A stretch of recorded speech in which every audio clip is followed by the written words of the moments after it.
శ్రీమాత్రే నమః.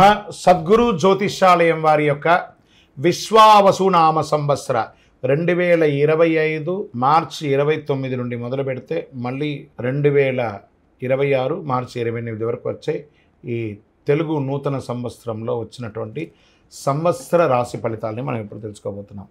ప్రతి ఒక్కరికి ఏముంటుందంటే, గురుగారు నాకు ఎలా ఉండబోతుంది ఈ సంవత్సరం, నాకు ఆరోగ్యం ఎలా ఉంటుంది, నాకు ఐశ్వర్యం ఎలా ఉంటుంది, నా వ్యాపారం ఎలా ఉంటుంది, నాకు ఉద్యోగం ఎలా ఉంటుంది, నాకు అసలు ఉద్యోగం వస్తుందా రాదా, నాకు వివాహం అవుతుందా అవదా, నాకు సంతానం కలుగుతుందా కలగదా, నా వ్యాపారం అభివృద్ధి అవుతుంది, నేను విదేశాలకి వెళ్తానా వెళ్ళనా, ఎన్నో ప్రశ్నలతో కూడినటువంటి ఆ ప్రశ్నలకు సమాధానమే ఈ గోచార గ్రహస్థితి.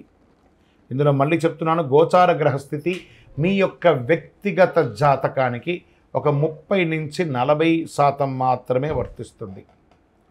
మీరు పుట్టినటువంటి ఆ లగ్నం, మీ యొక్క టైం ప్రకారం ఒక లగ్నం ఉంటుంది, మీ నక్షత్రం ఉంటుంది, మీ పాదం ఉంటుంది, దాని ప్రకారంగానే సంపూర్ణ జాతకాన్ని తెలుసుకోవడం కుదురుతుంది.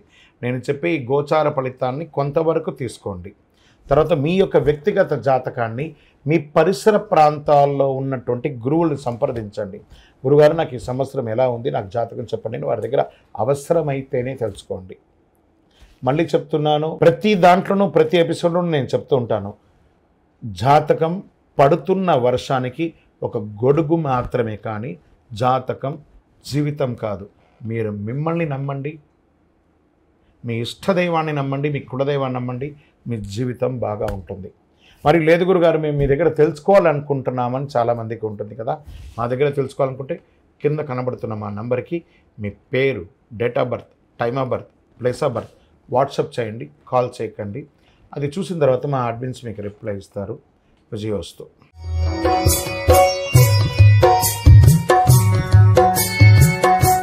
కుంభరాశి మిత్రులారా, మీరు ధనిష్ఠా నక్షత్రం 3-4 పాదములు, శతభిష నక్షత్రం మరియు పూర్వభాద్ర నక్షత్రం 1-2-3 పాదాలకి జన్మించిన మీరు కుంభరాశి వారుగా పరిగణించబడుతున్నారు. ఈ యొక్క విశ్వావసునామ సంవత్సరం మీకు శుభాశుభ ఫలితాలు ఎలా ఇస్తుందని చూస్తే, ఈ సంవత్సరం శని మీ యొక్క జన్మం నుంచి మీనంలోకి మారుతున్నారు. అంటే 7.5 యొక్క 3వ దశలో మీరు వస్తున్నారు. 2 దశలు అనుభవించి 3వ దశలోకి వచ్చేశారు. అంటే పాదశనిగా మారిపోతుంది. వీరికి సంవత్సరం శని జన్మ ద్వితీయ రాశులతో సంచరించే మిక్కిలి శ్రమకరంగా ఉంటుందని కూడా చెప్పవచ్చు. ఇదేదో మీకు బాగా ఉంటుంది, బాగా లేదని చెప్పడం కాదు. ఒక గ్రహం బాగలేకపోయినా మిగతా గ్రహాలు బాగున్నాయి, అవి కూడా చెప్పుకుంటూ వస్తాను. ఏ కార్యంలో సానుకూలంగానికి చాలా ఇబ్బందిగా ఉంటుంది. వృధా కార్యక్రమాలు ఎందు అలసట, భార్యపుత్రాది స్వజన విరోధములు, ఆరోగ్య లోపములు జరిగే అవకాశాలున్నాయి. అకారణ కలహములు అయ్యే అవకాశాలున్నాయి. పాప చింతన కలిగే అవకాశం ఉన్నాయి. చైత్ర వైశాఖమునందు, కార్తీక మార్గశిరమునందు గురువు చతుర్థ షష్ఠ రాశులందు సంచరించినప్పుడు బుద్ధి చాంచల్యం, తేజోహాని, ప్రవాసం, బంధుమూలక వ్యధ కలుగును. శత్రుజ్ఞాత బాధలు, చోర రోగ బాధలు అధికమయ్యే అవకాశాలు ఉన్నాయి. ఉద్యోగస్తులు ఇబ్బంది పెట్టే అవకాశం ఉన్నాయి. మిగిలిన సమయం అంతా కూడా పంచమ గురువు అయినందున చాలా వరకు పరిస్థితులు అనుకూలించే గురు భగవానుడు అనుకూలంగా కలిగిస్తున్నాడు. మీకు పుత్రవృద్ధి, సుజనత్వం, ప్రభు అనుకూలత, రాహు ద్వితీయ జన్మరాశుల్లోనూ, కేతువు సప్తమ అష్టమ రాశుల్లోనూ సంచరించే వృధా వ్యయం, వృధా వైరం, అధిక ప్రయాస కలుగుతుంది. భార్య భర్తల మధ్య కూడా కాస్త సఖ్యత లోపం అవుతుంది. స్వజన విరోధం, ఆరోగ్య లోపం, కళత్ర వర్గంలో పేచీలు, అన్నదమ్ముల మధ్యలో విపరీతమైనటువంటి పేచీలు, గొడవలు ఏర్పడే అవకాశాలు ఉన్నాయి. ఆఖరికి విడిపోయే అవకాశాలు కూడా ఉన్నాయి. ఇది భయపెట్టడానికి చెప్పట్లేదు, నిజాన్ని చెప్తున్నాను. చైత్ర వైశాఖ మార్గశిర పశ్చిమాసంలో కొంత అనుకూలం వస్తుంది. ఆషాఢ శ్రావణ భాద్రపదంలో అధికంగా జాగ్రత్తగా ఉండవలసినటువంటి అన్ని రంగాల వారికి, ఉద్యోగ, వృత్తి, వ్యాపార, విద్యార్థి, స్త్రీ పురుషులు అన్ని వారు కూడా జాగ్రత్త సుమి. 2025-26 ఇది మీరు ప్రతి క్షణం అనుకూలంగా ఉండేటువంటి ఒక సంవత్సరం అని కూడా చెప్పచ్చు. తర్వాత మన మాస ఫలితంలో ఆ మాసంలో ఎలా మార్పులు జరుగుతాయో చెప్తాను. ఓవరాల్ 45% అనుకూలం, 55% ప్రతికూలం. అంటే మీరు ఎక్కడున్నారో ఒకసారి మీరు ఊహించుకోండి. మీరు మనం నడిచి వెళ్ళే దారిలో ఒక స్పీడ్ బ్రేకర్ ఉందంటే తెలిసిందంటే మనం జాగ్రత్త పడతామా లేదా అలా ఎక్కి కింద పడిపోతాం కదా. కుంభరాశి మిత్రులారా, చాలా జాగ్రత్తగా ఉండాలి. ప్రత్యేకించి ఆరోగ్యం పట్ల శస్త్రచికిత్స అయ్యే అవకాశాలు కూడా ఉన్నాయి. వాహన ప్రమాదాలు కూడా అయ్యా ఒక అసలు ఏంటి గురుగారు మీరు ఇలా చెప్తున్నారు అని అంటే, చెప్పకపోతే దోషం, చెప్పాను కాబట్టి జాగ్రత్త పడండి. ఇది మాత్రం నేను మీకు చెప్పగలను. నక్షత్రపరంగా ధనిష్ఠా వారికి ఆషాఢ బహుళం నుండి సంవత్సరాంతం వరకు నైదన తారయందు కేతు సంచారం, శతభిష వారికి మార్గశిర శుక్లం నుండి సంవత్సరాంతం వరకు జన్మతారయందు రాహు, ఆషాఢ బహుళం నుండి సంవత్సరం వరకు కేతు సంచరిస్తున్నారు. పూర్వభాద్ర వారికి సంవత్సరారంభం నుండి వైశాఖ పూర్వార్థం వరకు, తిరిగి భాద్రపద బహుళం నుండి మాఘ పూర్వభద్రం వరకు జన్మతారయందు శని, సంవత్సరారంభం నుండి కార్తీక బహుళ వరకు జన్మతారయందు రాహు సంచరిస్తున్నారు.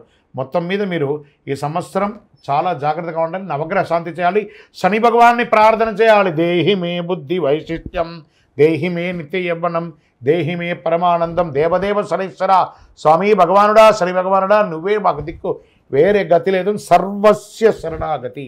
ఇలా పొందండి. మీ ఇష్ట దైవాన్ని ప్రార్థన చేయండి, వెంకటేశ్వర స్వామి వారిని స్తుతించండి.